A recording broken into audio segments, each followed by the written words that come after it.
En un par de minutos ya comenzamos, sigue entrando gente.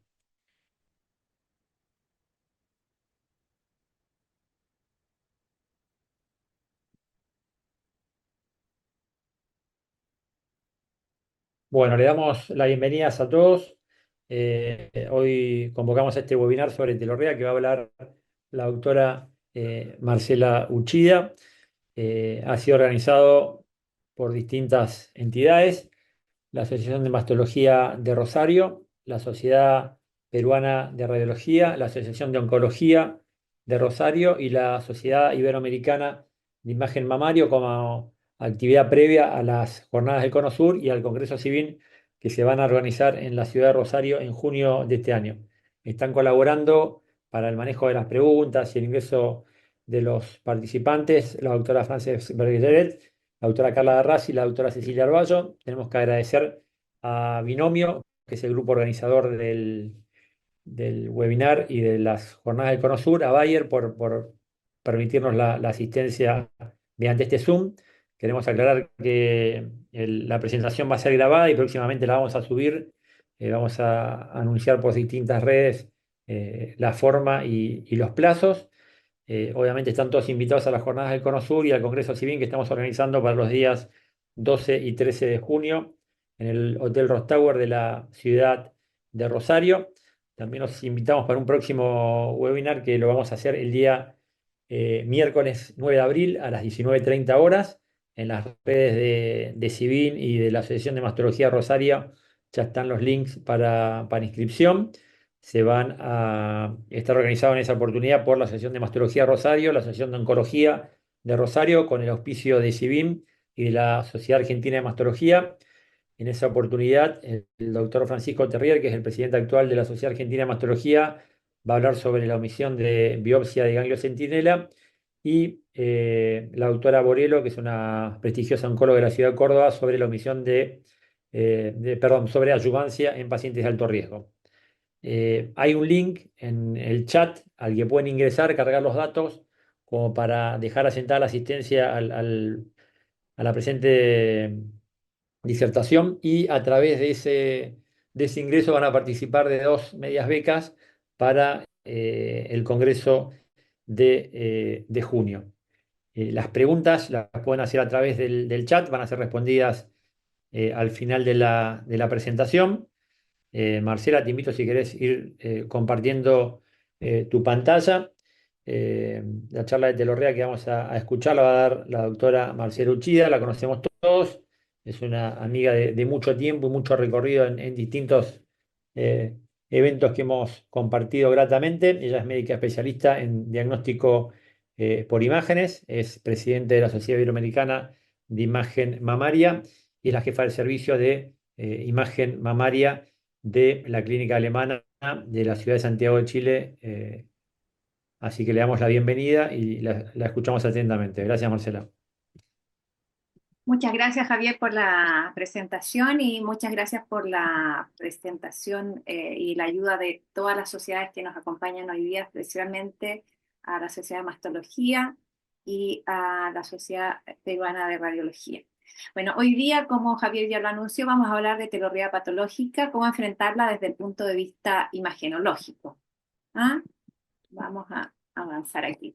Bueno, ¿y por qué es importante la telorrea? Porque la telorrea es la tercera causa de consulta después de el nódulo y del dolor mamario. Por lo tanto, es altamente habitual que nos encontremos con este síntoma.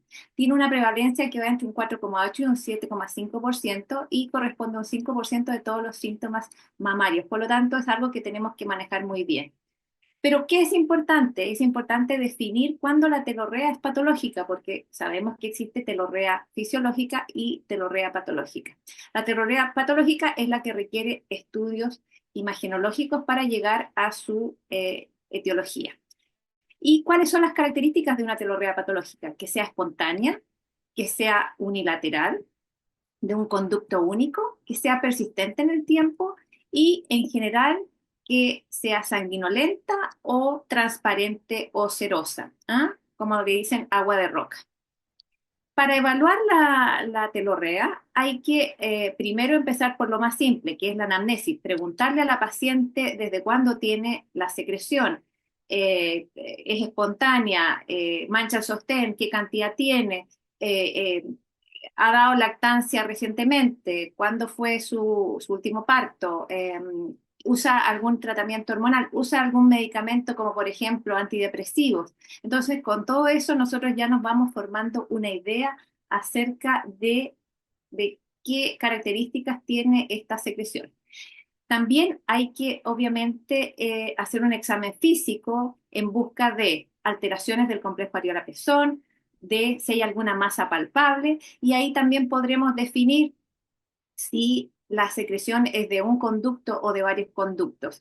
Entonces, estas dos primeras etapas son realmente trascendentes y en general son las que hace el mastólogo o el ginecólogo en su consulta. Eh, Cuando ya determinamos que la telorrea es patológica, un dato súper trascendente y que quiero que les quede claro desde el principio, la gran mayoría de las telorreas, aunque sean patológicas, son de una causa benigna, un 80% de los casos. Y lo más frecuente es que se deban a papilomas, que van entre un 35 y un 48% de los casos, y la ectasia ductal, que va de un 17 a un 36% de los casos. Pero lo que más nos interesa a nosotros descartar es el cáncer de mama y el cáncer se asocia a telorrea entre un 15 y un 21% de los casos. ¿Y cuándo vamos a sospechar que esa paciente tiene una telorrea patológica que puede estar asociada a cáncer? La probabilidad de cáncer aumenta con la edad. Si una paciente es menor de 40 años, la probabilidad de tener un cáncer es alrededor de un 3%, es decir, muy baja. Pero cuando la paciente ya tiene 60 años y tiene una telorrea patológica, esto aumenta hasta un 32%. Por lo tanto, la edad ya es un factor trascendente de tener en cuenta. Cuando hay una lesión palpable, hay una probabilidad de cáncer de un 39 versus un 11% cuando la paciente no tiene un nódulo palpable. Si tenemos un hombre que se presenta con telorrea, también la probabilidad de cáncer aumenta de un 23 a un 57%. Cuando hay imágenes alteradas, es decir, tenemos alguna lesión, microcalcificaciones, es hasta un 94% la probabilidad de cáncer versus un 75% si no tenemos imágenes alteradas. Y otro antecedente que es relevante es que si la paciente tuvo una biopsia previa en esa misma mama que tuvo alguna atipia, lo que puede asociarse a cáncer hasta en un 38% de los casos. ¿Y cómo evaluar la telorrea? Obviamente nos vamos a basar en esta charla en la parte de imágenes. Vamos a decir algunas palabras de la citología y de la ductoscopía, pero vamos a revisar cómo es la mamografía, la tomosíntesis, la tomogalactografía, el ultrasonido, la galactografía, la resonancia y la mamografía contrastada. Por lo tanto, vamos a tener una serie de imágenes que vamos a poder, con las cuales vamos a evaluar la telorrea patológica y vamos a ver cuándo corresponde hacer cada una de estas imágenes y cuál es su rendimiento. La citología es un método barato, sencillo, se exprime el pezón en forma suave para obtener unas gotas de líquido, eso se pone en un portaobjeto y se fija con este spray para mandar los papanicolaos, por ejemplo, pero en este estudio que les muestro acá abajo, que fue multicéntrico con más de 8.000 tinciones, vieron que la sensibilidad, tanto para lesiones malignas como benignas, es moderada y la sensibilidad no va más allá de un 84%. Cuando la citología es negativa, es decir, no nos salen células sospechosas, igual hay una tasa de falsos negativos que llega hasta un 65%. Sí es muy útil para determinar que hay sangre en ese líquido y como la certeza diagnóstica es limitada, hay algunos grupos que no la ocupan en forma rutinaria. Pasemos ahora a lo que nos convoca como radiólogos, que son las imágenes. La mamografía se debe considerar en pacientes con telorrea patológica a partir de los 30 años. Entre los 30 y los 39 años se podría partir con mamografía. Obviamente, si una paciente tiene más de 40 años, es indispensable comenzar con la mamografía si es que ésta no tiene más de 6 meses de, ¿cómo se dice?, de antigüedad, porque si ya pasó más de un año, obviamente sí empezamos con la mamografía en una paciente de 40 años y en la de 30 a 39 podemos ocuparla. Eh, lo malo es que la mamografía solo es positiva hasta en un 50% de los casos que presentan telorrea y tienen ya un cáncer diagnosticado. ¿Y por qué? Porque pueden ser lesiones muy pequeñas, que no tengan calcificaciones o que tengan una ubicación intraductal que las haga no evidentes en la mamografía. Y como ustedes pueden ver acá, tiene una baja sensibilidad, una buena especificidad. ¿Y qué cosas podemos encontrar? Como vimos anteriormente, puede ser una mamografía normal, sin ningún hallazgo, o podemos encontrar todas las otras alteraciones que vemos en las mamografías, microcalcificaciones, nódulos, distorsiones o asimetrías, siendo el hallazgo más frecuente las microcalcificaciones. Por otro lado, la tomosíntesis es una técnica que está cada vez más usada, que es un método de mamografía digital que hace cortes en distintos puntos cuando el tubo se mueve y disminuye la sobreposición de estructuras. En este trabajo de Barsky, de 53 pacientes con telorrea, evaluaron cómo era el desempeño de la tomosíntesis versus la mamografía digital con ultrasonido y además resonancia. Vieron en este grupo de 53 pacientes que hubo 6 cánceres. Y si se fijan acá, la sensibilidad de la tomosíntesis alcanzó un 100% y el valor predictivo negativo lo mismo, siendo semejante a lo que es la resonancia, pero incluso teniendo una más alta especificidad. Por lo tanto, los autores dicen que es una técnica que, teniéndola disponible, debe ser usada al momento de evaluar una paciente con telorrea patológica. Hay también la descripción actualmente de una técnica mixta que es la tomogalactografía, que es una galactografía normal, pero que se toman la tomosíntesis. Este trabajo del 2020, que tuvo 49 pacientes, vio que la tomogalactografía tenía una sensibilidad mayor que la galactografía, una especificidad semejante y una precisión mucho más alta. Este otro trabajo también de un mayor número de pacientes, de 128 pacientes, mostraron que también la sensibilidad, la especificidad, el valor predictivo positivo y el negativo eran más altos. Y como ustedes ven en esta diapositiva, en esta foto, esta es la galactografía normal donde se ve solo una lesión. En cambio, en esta otra podemos ver un detalle de una lesión un poquito más pequeña gracias a la tomosíntesis. Por lo tanto, también los autores dicen que debiera considerarse siempre, se podría usar la galactografía para mejorar la sensibilidad y la especificidad de las pacientes que tienen este síntoma. Sin embargo, obviamente la galactografía tiene sus bemoles que vamos a ver más adelante y la dosis de radiación aumentaría además porque estamos haciendo tomosíntesis. Por otro lado, el ultrasonido es el examen de elección en las mujeres jóvenes y en los niños. Es el complemento ideal de la mamografía y se sabe que si la lesión es subareolar, la sensibilidad del examen es muy alta, llegando a un 97%. Sin embargo, no hay que olvidar que aproximadamente un 20% de las lesiones que generan la telorrea se encuentran a más de 3 centímetros de distancia del pezón. Así que no todo es tan fácil. Otra ¿cómo se dice?, ventaja que tiene el ultrasonido es que permite guiar la biopsia y la marcación de la alteración que encontremos bajo ultrasonido. Tiene sensibilidades y especificidades variables porque obviamente todos los trabajos que se hacen tienen distintas metodologías.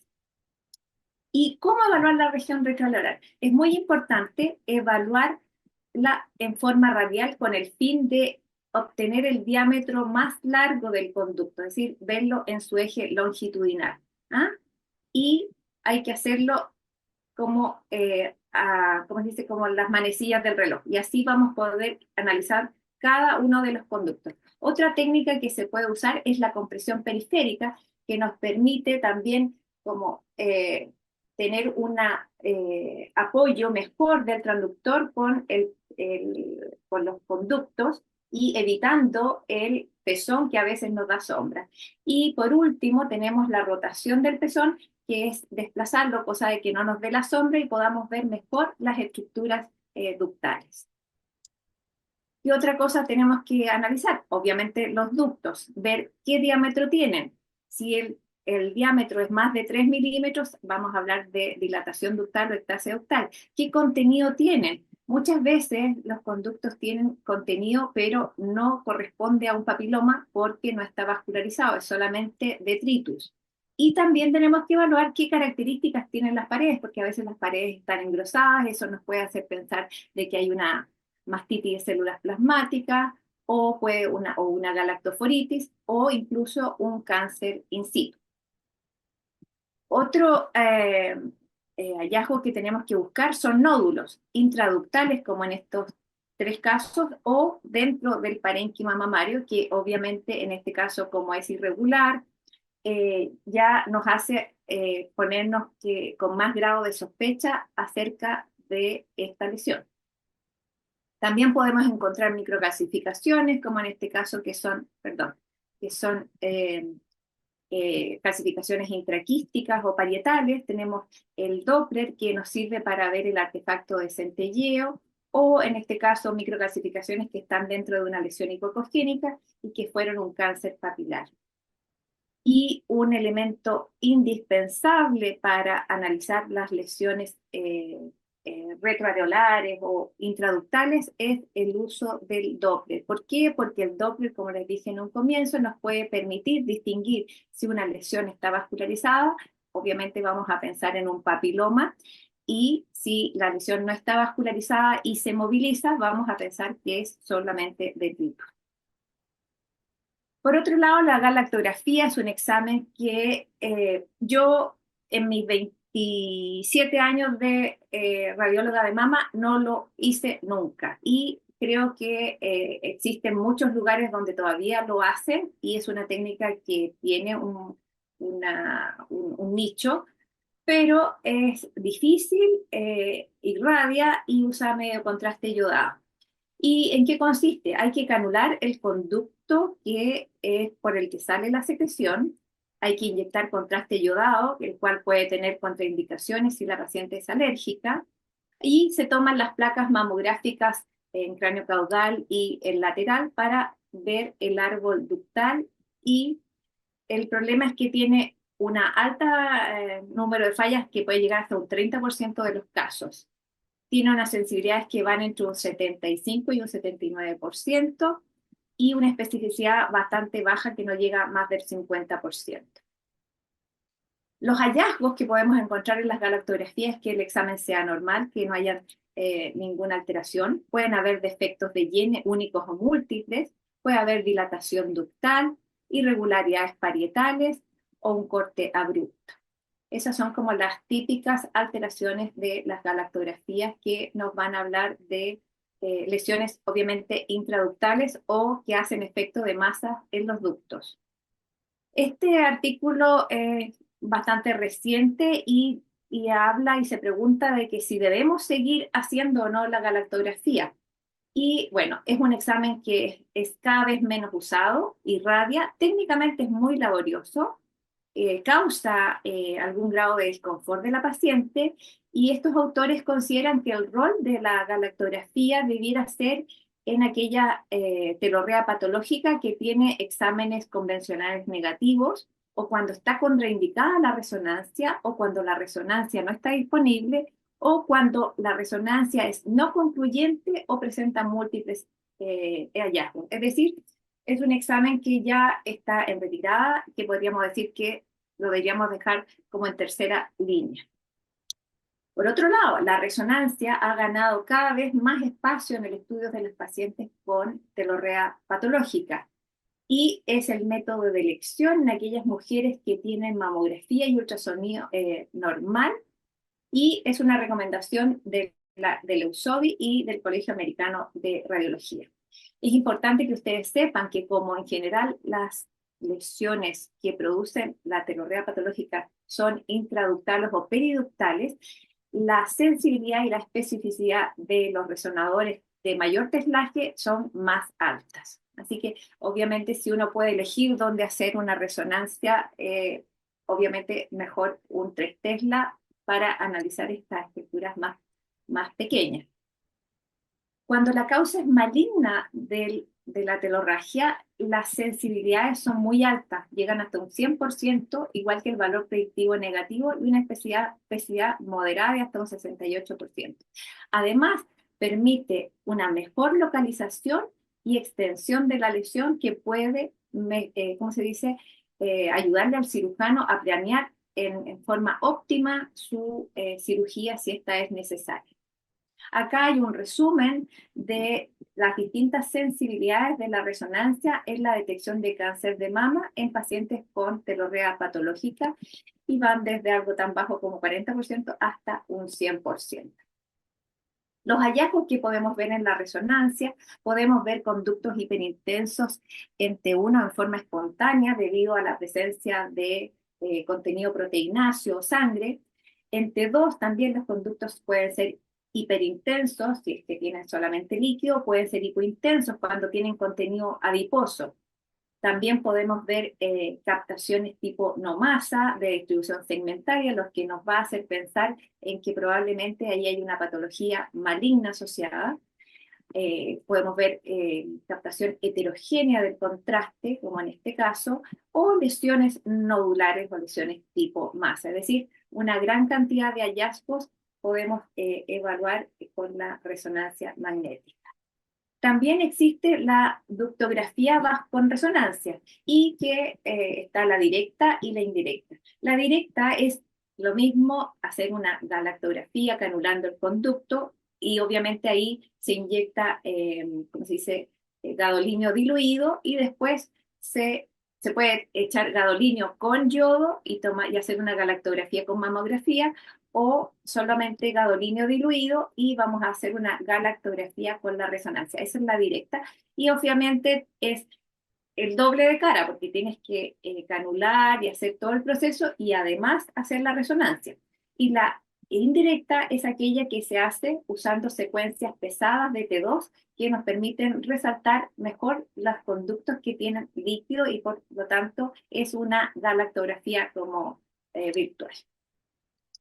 También está este uso de las microbobinas que también lo publicó el doctor Muñoz, que también es rosarino, y que permite analizar en forma muy bonita las lesiones intraductales y el complejo areola-pezón. Y ellos concluyen que es un método eficaz y efectivo para estudiar las telorragias y el complejo areola-pezón. Hay varios trabajos que hablan de cómo cuál es el rol de la resonancia. Este es un trabajo clásico de la doctora Lorenzón, donde ella evaluó a pacientes, cuál es la sensibilidad de la mamografía, ultrasonido y la resonancia en pacientes con telorragia que tenían cáncer.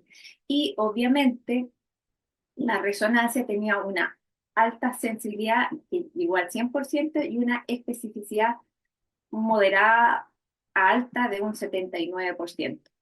Y obviamente la especificidad de la mamografía siempre va a ser mejor, pero la sensibilidad es bastante baja de un 40%. Y en su trabajo ella concluye que la resonancia mejora la selección de las pacientes y la planificación del tratamiento y es la técnica líder para el diagnóstico de la telorrea con exámenes normales. Por otro lado, este otro trabajo de la doctora Val, que habla de cuál es el valor agregado del hacer resonancia en los pacientes con telorrea. Ella tenía un pool de 91 pacientes, 12% tuvieron cáncer, de los cuales 6 fueron in situ y 5 fueron infiltrantes. Y ella vio que un 64% de los cánceres, es decir, más de la mitad, solo fueron visibles con la resonancia, no fueron vistos ni por el ultrasonido ni por la mamografía. La sensibilidad de la resonancia en este grupo de mujeres fue un 100%. Y concluye que la resonancia tiene un rol en el estudio de la telorragia patológica con exámenes convencionales negativos. E incluso ella se atreve a decir que si la resonancia es negativa, se podría obviar la cirugía y hacer un seguimiento de la paciente. Y por último, este otro trabajo de la doctora Sanders, ella fue más allá.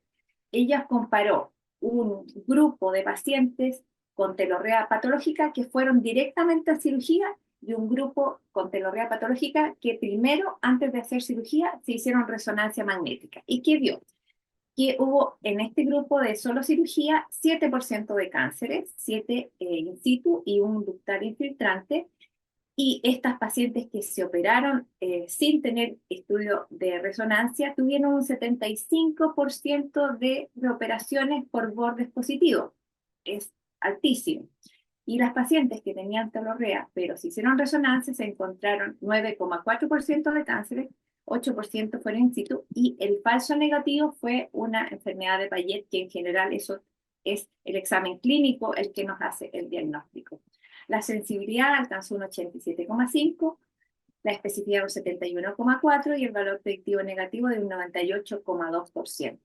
Ellos concluyen que la resonancia magnética en este grupo de pacientes evita cirugías innecesarias en un 65% de los casos y reduce significativamente la tasa de reoperaciones. Y si la resonancia es negativa, se sugiere seguimiento y la cirugía sería indicada en aquellos pacientes en que la clínica es muy relevante. Por otro lado, tenemos ahora otro método diagnóstico que es la mamografía contrastada, que usa medio contraste yodado. Lamentablemente, no hay muchos estudios que hablen específicamente del rol de la mamografía contrastada con, ¿cómo se dice? Con el síntoma de telorrea patológica. Yo encontré dos trabajos y tenemos que saber que la mamografía contrastada es muy semejante en cuanto a su sensibilidad y especificidad que la resonancia magnética. Por lo tanto, nosotros podríamos pensar que su uso eh, tendría el mismo rendimiento que la resonancia, pero falta más evidencia científica para comprobarlo. Estos dos trabajos, este es un trabajo egipcio del año 2022 que fue prospectivo en 140 mujeres con telorrea patológica. De estas mujeres, 57,9 tenían cáncer de mama y vieron que la sensibilidad era mayor para la mamografía con contraste que para la mamografía digital y el ultrasonido en conjunto. La especificidad era semejante y la precisión diagnóstica también fue mejor para la mamografía contrastada.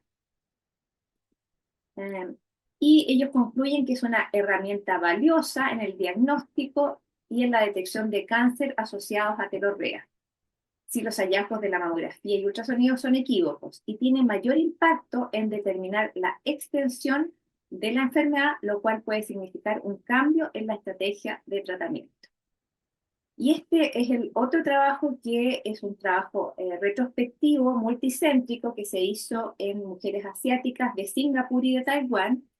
Incluyó 58 mujeres, de ellas la mitad tenían cáncer de mama, 16 in situ y 3 infiltrantes, y vieron que cuando la lesión era, no captaba, había un valor predictivo negativo de 100%. Es decir, si la paciente se hace este examen, tiene telorrea patológica y la mamografía no capta, la probabilidad de que tenga cáncer es casi nula.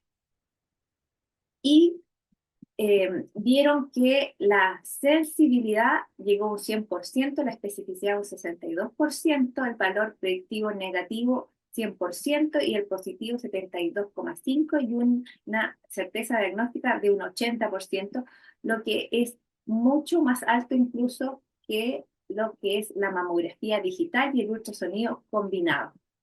Y ellos concluyen que es una herramienta útil para distinguir lesiones benignas de malignas en pacientes con telorrea patológica, mejorando la certeza diagnóstica y con el potencial de disminuir procedimientos innecesarios.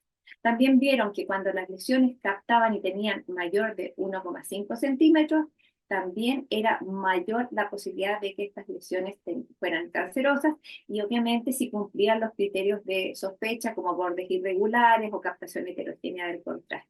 Así que son dos trabajos muy bonitos, pero aún, como les digo, falta un poco de evidencia. Esta es una foto de este artículo que muestra una mama heterogéneamente densa, que la paciente tiene 47 años, y telorrea por el lado izquierdo. Y en la mamografía contrastada vemos una captación no masa heterogénea que ocupa casi todo el cuadrante súper externo y que ecográficamente solo se veían conductos dilatados y resultó ser un cáncer ductal in situ. Por otro lado, tengo este caso, gentileza del doctor Javier Rodríguez Lucero, una paciente de 47 años con telorragia derecha, sin antecedentes de riesgo para cáncer de mama. Le hicieron una mamografía y era heterogéneamente densa, no había hallazgos de significado, un BRAF2 con algunas calcificaciones aisladas, que en realidad son muy aisladas, no se ve mucho. Le hicieron una resonancia y se muestra una captación tipo no más en el cuadrante inferior externo, que es sospechosa de quizás un cáncer ductal in situ. Ellos fueron a hacer una biopsia en abanico de ese cuadrante, pero el resultado de esta biopsia fue benigna. Por lo tanto, contando con la mamografía contrastada, le hicieron una mamografía contrastada y vieron que había una captación patológica del contraste de ese nivel. Hicieron una biopsia guiada por mamografía contrastada, como se ve ahí, con aguja gruesa, y estas son las muestras que se obtuvieron, y el resultado fue 4 focos de carcinoma ductal in situ de grado intermedio y bajo de patrón piriforme y micropapilar. En realidad es un caso súper bonito que muestra que la mamografía contrastada puede ser útil tanto en el diagnóstico como en el diagnóstico y con la toma de biopsia, ya que ahora existe el método de biopsia bajo mamografía contrastada. La ductoscopía, por otro lado, es lo mismo que hacer una endoscopía a través de los ductos del pezón. Es, un examen que está disponible en Europa, no es algo que esté muy masificado. Se introduce un endoscopio que mide menos de 1 milímetro y se inyecta solución salina para dilatarlo. Y la gracia que tiene esto es que al ser endoscópico permite hacer diagnóstico y tratamiento, es decir, extraer las lesiones. Y ahí hay algunos ejemplos de cómo se ven las distintas patologías. Tiene una sensibilidad de un 88%, una especificidad de un 77%, un valor predictivo de 83% y un valor predictivo negativo de 82%. Lo malo es que es una técnica no disponible y que en los países en los que existe es bastante cara. Para cómo vamos con el tiempo, yo creo que más o menos bien. Las lesiones asociadas a la telorrea patológica, ¿cuáles son? Tenemos los papilomas, la ectasia ductal, la mastitis periductal, el adenoma del pezón, los carcinomas ductales in situ, los carcinomas ductales infiltrantes, siendo los más frecuentes el papiloma, la ectasia ductal y el cáncer ductal in situ, y es lo que vamos a revisar ahora. Los papilomas son proliferaciones epiteliales con un tallo vascular, en general se localizan a pocos centímetros del pezón y un 70% de ellos se pueden asociar a secreción patológica. Y lo más frecuente es que sea sanguinolenta más que serosa, es decir, 90 versus 10%, y afecta a mujeres perimenopáusicas. En general, las lesiones papilares que son no centrales no dan el síntoma de telorragia, eso es en general. Tienen 1,5 a 2 veces más riesgo de tener cáncer de mama, y es importante que las cirugías se recomienden a aquellas que se asocian a tipia o cuando el muestreo de la lesión, ya sea con un core o con otro método o vacío, no fue limitado, o las pacientes que son sintomáticas y que tienen una masa palpable, una descarga importante por el pezón o presentan dolor, y en aquellos que son mayores de 1 centímetro. Pero actualmente está la corriente de que tenemos estas mismas alteraciones y que se podría hacer también una extracción con vacío. Perdona a los cirujanos presentes, pero esta es la tendencia que se está usando en los países europeos y en Estados Unidos. En cuanto a las lesiones papilares, solamente un recordatorio: los papilomas tenemos los benignos, que son centrales o periféricos, y tenemos el papiloma típico, que es aquel que se asocia a hiperplasia ductal atípica o carcinoma ductal in situ. Y los carcinomas ductales in situ papilares, tenemos el cáncer papilar intraductal, el intraquístico y el psoriquístico. Y en cuanto a los invasivos, tenemos el micropapilar y el papilar, siendo el papilar el que se asocia a telorragia. El micropapilar no se asocia a telorragia, ¿ya? y en este caso se asocia hasta en un 30% con telorragia, ¿ya? Y tienen un buen pronóstico. Es más frecuente en mujeres postmenopáusicas, pero es raro, un 0,5% de todos los cánceres invasores. Este caso, una mujer de 40 años con telorragia derecha, sin antecedentes de riesgo para mama, se le hace una mamografía que muestra una mama heterogéneamente densa, sin otras alteraciones, y se categoriza como BRAF 2.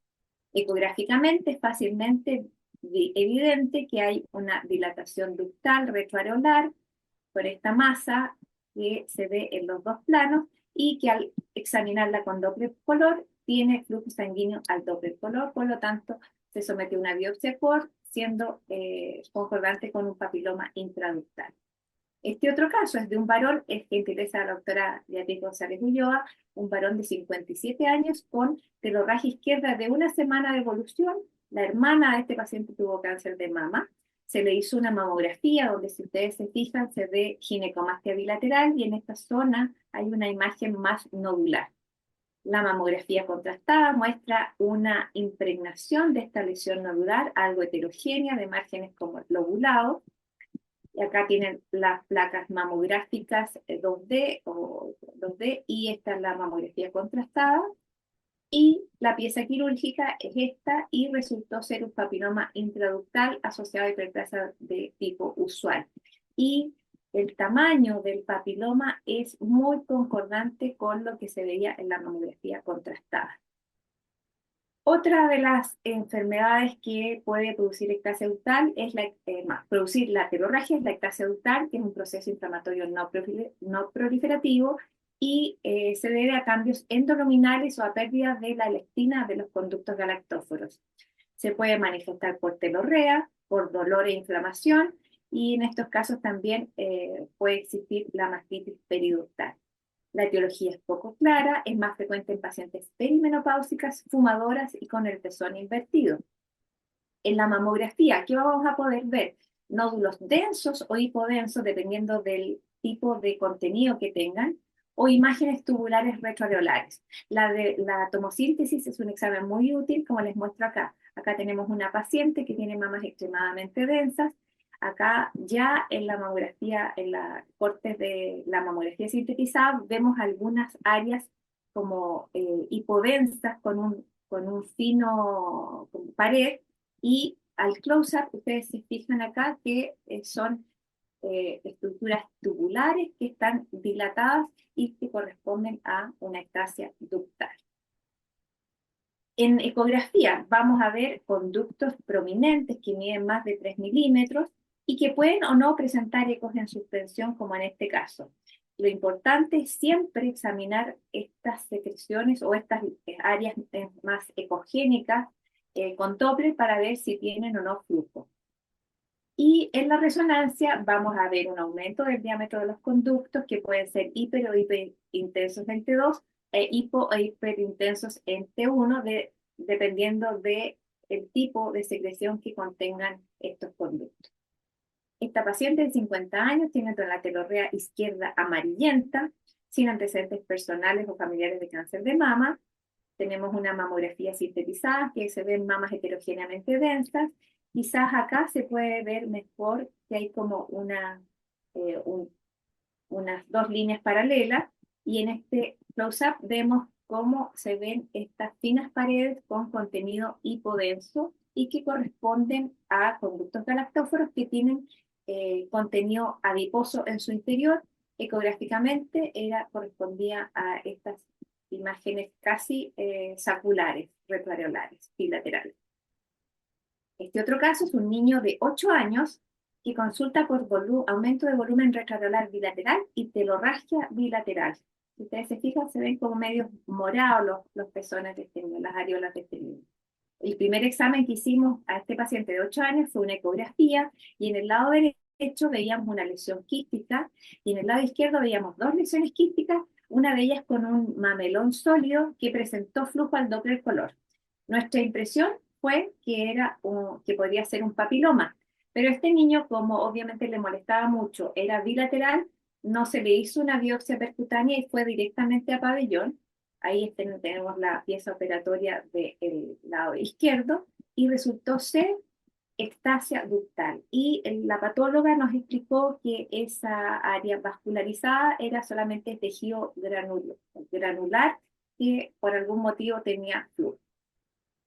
Eh, por otro lado, los cánceres ductales in situ son también el cáncer más frecuente asociado a la telorragia, que se ve entre un 1,6 y un 13% de los casos.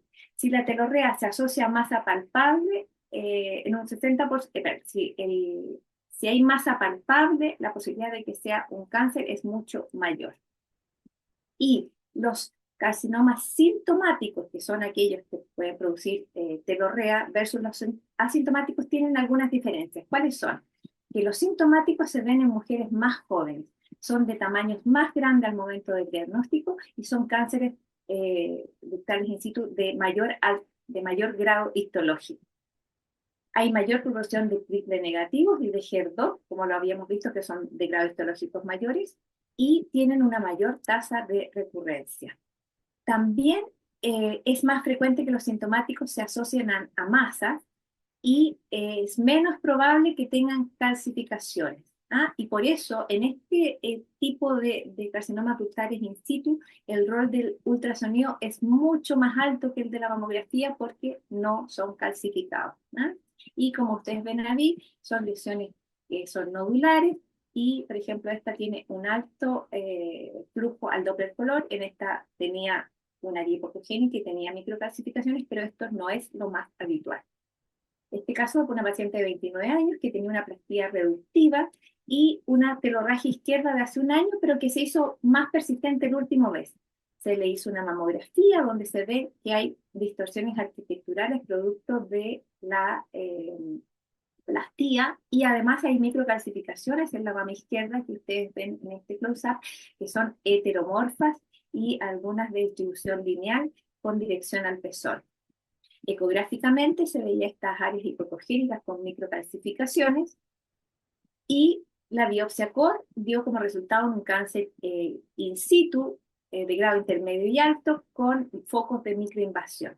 La paciente se hizo resonancia y se ve una gran extensión de la lesión de una captación tipo no masa y esta paciente se hizo estudio genético y salió a ser mutación en BRCA2 y ustedes pueden ver ahí que la extensión del carcinoma era de aproximadamente 6 centímetros. ¿Ah? Este otro caso es una paciente de 41 años que su madre tuvo cáncer de mama a los 40 años, tenía una mamografía y un ultrasonido normal, unas mamas heterogéneamente densas y tenía quizás algunos conductos prominentes, pero nada dilatados en ninguno de los dos lados. Pero a los 10 meses de haberse hecho estos exámenes, presenta telorragia izquierda. Se hace una nueva ecografía y se ve que hay algunos conductos dilatados, pero que no presentan líquidos, no presentan lesiones sólidas en su interior. Se le pide una resonancia y como ustedes pueden ver aquí, hay captación no masa heterogénea en la mama izquierda, pero tenemos la sorpresa que la paciente no era sintomática en el lado derecho, pero también tiene el mismo tipo de captación. Acá se ve mejor en este MIP. Se hace un second loop. En el lado derecho se encuentra esta lesión nodular y en el lado izquierdo se ven estas áreas hipoecogénicas que tienen que ver con estos conductos prominentes. Se decide hacer, que eran vascularizados al Doppler color, se decide hacer una biopsia core y resulta ser en el lado derecho un carcinoma ductal infiltrante y en el lado derecho un carcinoma ductal in situ. Como el lado derecho salió a ser un HER2 positivo, la paciente se sometió a una quimioterapia neoadyuvante, se sacó las dos mamas y tuvo una respuesta patológica parcial en ambos lados. Este otro caso es un varón de 43 años, sin antecedentes personales o familiares de cáncer de mama, que tenía una telorragia derecha. El examen físico fue negativo, es decir, no tenía masas ni alteraciones del complejo areola-pezón, solamente salía secreción sanguinolenta. Se hizo una ecografía donde fue el primer examen y se vio ginecomastia bilateral sin mayores alteraciones. Se le hizo una mamografía donde se vio la ginecomastia bilateral, no había ni nódulos ni microcalcificaciones asociadas, por lo tanto se le sugirió una resonancia. Acá tenemos el T1 basal, donde vemos la ginecomastia bilateral, el T2 lo mismo, y cuando ya hacemos la sustracción, vemos que hay una captación nodular que medía entre 7 y 8 milímetros, que se ve en esta imagen, y al hacer un ultrasonido dirigido, encontramos esta imagen sutil hipocogénica con algún grado de vascularización periférica al Doppler color.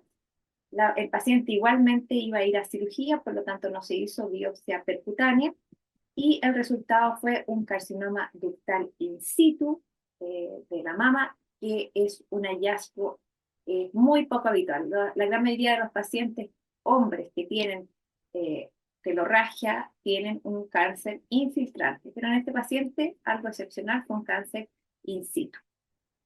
Por último, para terminar, eh, vamos a ver cuál es como el algoritmo de la telorrea patológica.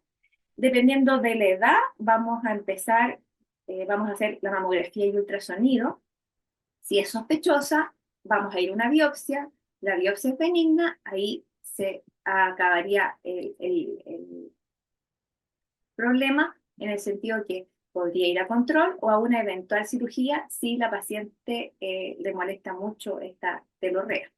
Si la biopsia es maligna, debiéramos ir a un examen contrastado, ya sea una resonancia o una mamografía contrastada de estadificación, y a la cirugía en un solo tiempo, es decir, sabiendo qué extensión tiene la alteración de la paciente.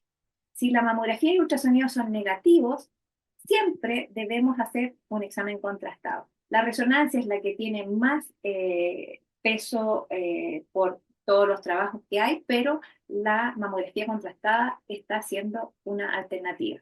Si la resonancia es positiva, obviamente vamos a tratar de hacer un second look para encontrar la lesión, pero si no la encontramos, vamos a tener que hacer una resonancia bajo resonancia. Pero si la encontramos, podemos hacer una cirugía, una biopsia bajo ultrasonido, y dependiendo del resultado, si es benigno o maligno, eventual cirugía para tratar a la paciente. Si la resonancia es negativa, como vimos en varios artículos, podríamos considerar un control. Para resumir y terminar, la telorrea patológica no es sinónimo de cáncer. El 80% de las telorreas patológicas son secundarias a patología benigna. ¿Cuándo hay que pensar en que la paciente pueda tener cáncer asociado? Cuando es una mujer mayor de 50 años que tiene una masa palpable, o en los varones, o cuando hay imágenes positivas, o tienen una biopsia previa con atipia. Su estudio siempre debe considerar mamografía y ultrasonido. La resonancia en casos de imágenes negativas y la mamografía contrastada podría considerarse como una alternativa a la resonancia. Y por último, antes de las preguntas, les quiero dejar invitados a la jornada académica de imágenes mamarias, que va a tratar de resonancia mamaria y mamografía contrastada, y va a ser el día 22 y 23 de agosto de este año en Clínica Alemana. Están invitados los doctores Matías Titzel y Pascal Balser. Es lo más interesante, que es un congreso obviamente presencial y que es interactivo, es decir, los doctores van a presentarle muchos casos donde ustedes van a poder participar, y vamos a ver los resultados de los casos en el momento. Así que va a ser muy, muy interesante. Así que muchas gracias, y espero que si hay dudas las podamos resolver enseguida.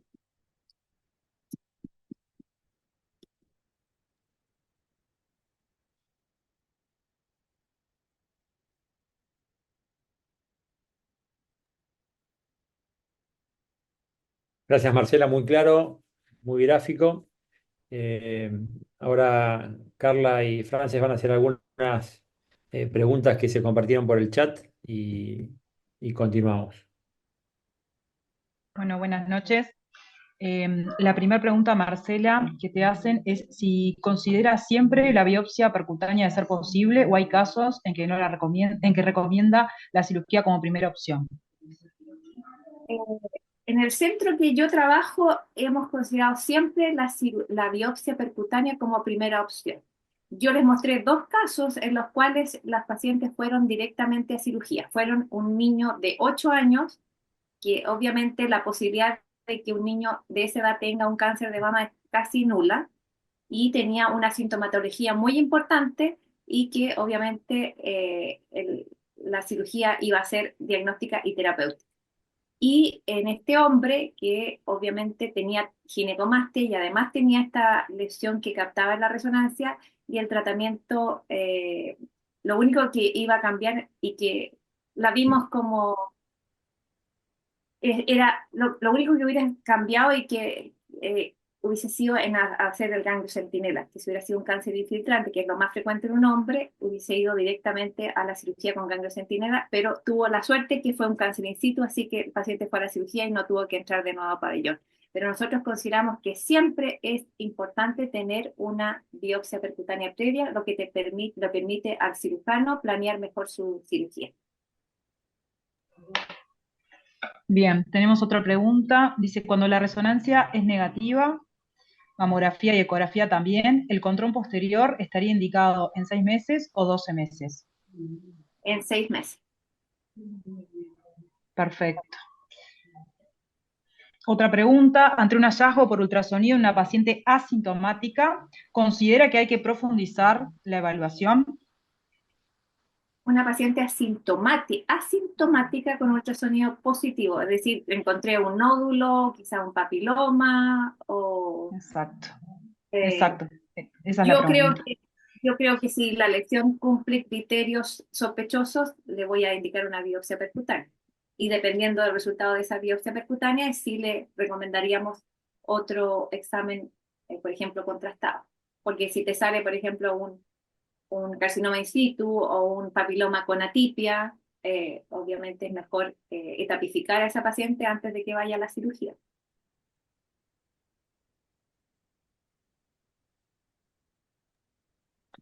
Súper. Bien, Aquí tenemos otra pregunta que dice, es como parecida, ¿el control semestral sería con mamografía y ultrasonido o con resonancia?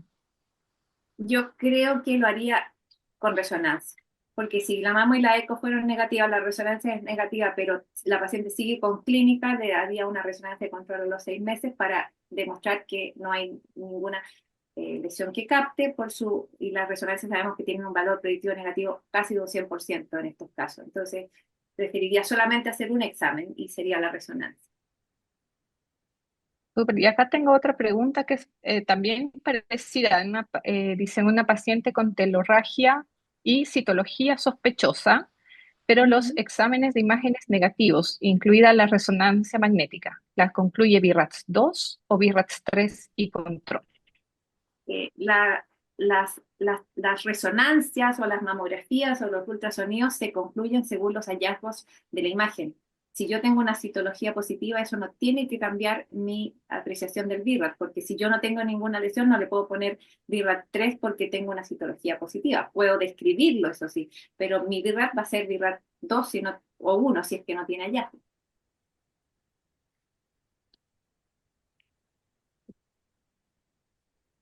Ahí- Em, ¿Recomienda la resonancia en 1.5 Tesla? Sí, obviamente, si es que no cuento con otro resonador, es muy buena, pero obviamente es mejor y es más, tiene mejor detalle, resolución espacial, también el de 3 Tesla, pero si todos los trabajos se han hecho en general con 1,5, así que no es hay que usarla si es que es lo que tenemos. Pero si tienen la opción, nosotros tenemos de 1,5 y 3 Tesla, nosotros hacemos todas las resonancias de mama en el de 3 Tesla. Entonces, es lo ideal, pero obviamente que se puede y se debe hacer si uno tiene de 1,5 Tesla. bien. Tenemos una Eh, pregunta sobre el uso de microbobinas, si podría ayudar a mejor caracterización de las lesiones intraductales, y pregunta si la adquisición de la imagen en fase dinámica se haría con la microbobina o se lo hace sin ella. Yo tengo muy poca experiencia, pero en el trabajo del doctor Muñoz se hace el estudio contrastado con la microbobina, es decir, la sustracción se hace con eso. Y tiene ¿cómo se dice? Un detalle anatómico muy, muy, muy, muy bonito. Pero también hay que saber que la bobina, la microbobina no te da no te puede mostrar toda la mama. ¿Ah? Y hay lesiones que están a más de 3 centímetros de distancia y puede que eso no lo vas a ver con la microbobina. ¿Ah? Entonces, eh, yo creo que quizás si uno ya tiene una lesión sospechosa pericomplejo areola pezón y quiere verla mejor, quizás podría ser en un segundo tiempo usar la microbobina. Pero eso obviamente encarece mucho el estudio de la paciente. Y en algunos lugares no tiene código para ser reembolsado. Entonces, también es un tema que es importante de tener en cuenta.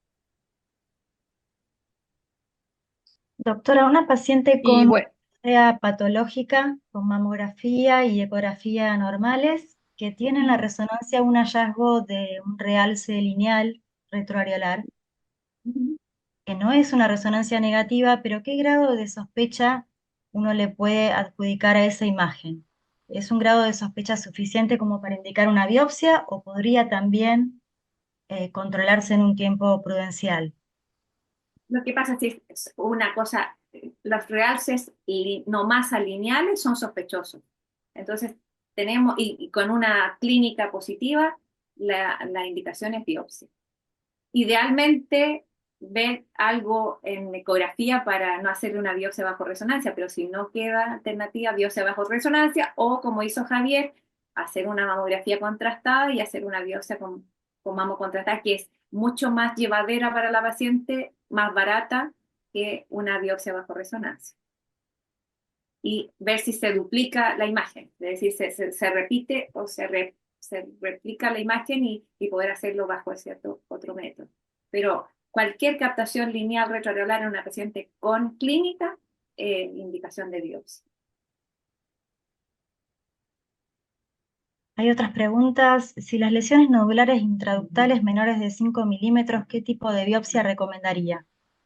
Menos de 5, es decir, 4. Sí, Yo, mi experiencia es que si yo veo bien una lesión bajo eco, le hago core. Obviamente, si la veo bien. El problema de las lesiones intraductales es que a veces cuando tú haces el primer disparo puede desaparecer o puede sangrar si es que le diste justo al pedículo vascular. Entonces hay que considerar que quizás en esas pacientes que tienen un nódulo muy pequeño, nosotros, y está la posibilidad de que no está muy cercana a la piel, podríamos hacer una aguja al vacío y hacerle un tratamiento y un diagnóstico y un tratamiento al mismo tiempo si es una lesión muy pequeña. También nosotros muchas veces son pacientes no sintomáticas que tienen lesiones intraductales que sabemos que son papilomas pequeños, los controlamos porque la probabilidad de que un nódulo de 4 o 3 milímetros vascularizado sea un papiloma es muy alta y que tenga tipia es muy baja. Y si la paciente no es sintomática, la podemos seguir controlando con ecografía. Obviamente es distinto a una paciente que tiene telorragia y que tiene, aunque sea esa lesión chica, eso probablemente es lo que le está causando el problema.